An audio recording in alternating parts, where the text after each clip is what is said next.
তুরস্ক এবং ইসরায়েল এখন এক নতুন সংকটপূর্ণ পরিস্থিতির সম্মুখীন। সিরিয়ার চলমান সংঘাতে এই দুই দেশ একে অপরের মুখোমুখি। বিশেষজ্ঞদের আশঙ্কা, পরিস্থিতি এমনভাবে ঘনীভূত হচ্ছে যে এই দুই শক্তিশালী দেশের মধ্যে খুব শীঘ্রই সরাসরি সামরিক সংঘর্ষ শুরু হতে পারে।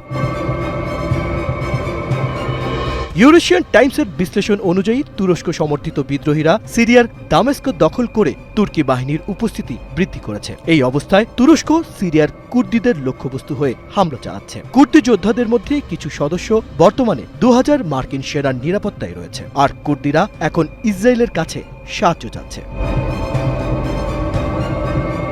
এদিকে ইসরায়েল তার সামরিক প্রস্তুতি জোরদার করছে। তাদের প্রতিরক্ষা বাজেট ও নিরাপত্তা কৌশল নিয়ে গঠিত নাগেল কমিটি সতর্ক করে দিয়েছে, তুরস্কের সঙ্গে সরাসরি সংঘর্ষের জন্য নিজেকে প্রস্তুত রাখা জরুরি। কমিটির মতে সিরিয়া এবং ইরানের চেয়ে তুরস্কের হুমকি বড় আকার ধারণ করতে পারে। বিশেষজ্ঞরা মনে করছেন, ইসরায়েল এবং তুরস্কের মধ্যে সামরিক সংঘর্ষের সম্ভাবনা এখন একেবারে বাস্তব। তুরস্ক সিরিয়ায় তার আঞ্চলিক প্রভাব বিস্তার করতে যাচ্ছে। এই কারণে ইসরায়েল এবং তুরস্কের সম্পর্ক আরও খারাপ হতে পারে। তুরস্ক সিরিয়ার বিদ্রোহী গোষ্ঠী হায়াত তাহরির আল শামসকে সমর্থন করে আসছে, যা তাদের নতুন ক্ষমতা প্রতিষ্ঠায় সাহায্য করছে। একই সময়ে তুরস্ক সিরিয়ার কুর্দি বাহিনীকে প্রধান হুমকি হিসেবে দেখছে, কিন্তু কুর্দিরা ইসরায়েলকে তাদের সহযোগী হিসেবে দেখছে। 7 অক্টোবর গাজা যুদ্ধ শুরু হওয়ার পর থেকেই তুরস্ক এবং ইসরায়েলের মধ্যে উত্তেজনা বাড়ে। গাজায় ইসরায়েলের হামলার পর তুরস্ক ইসরায়েলের ওপর বাণিজ্যিক নিষেধাজ্ঞা আরোপ করে। সিরিয়ার প্রেসিডেন্ট বাশার আল আসাদ ক্ষমতাচ্যুত হওয়ার পর ইসরায়েল সিরিয়ায় শত শত বিমান হামলা চালিয়েছে, যা অঞ্চলটির নিরাপত্তাকে আরও জটিল করে তুলেছে।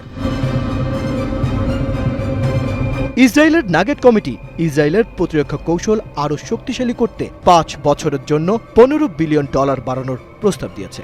একই সঙ্গে ইসরায়েলের দূরপাল্লার আক্রমণ ক্ষমতা বাড়াতে অতিরিক্ত F-15 যুদ্ধ বিমান, জ্বালানি বিমান, ড্রোন এবং স্যাটেলাইট কেনার পরামর্শ দেওয়া হয়েছে।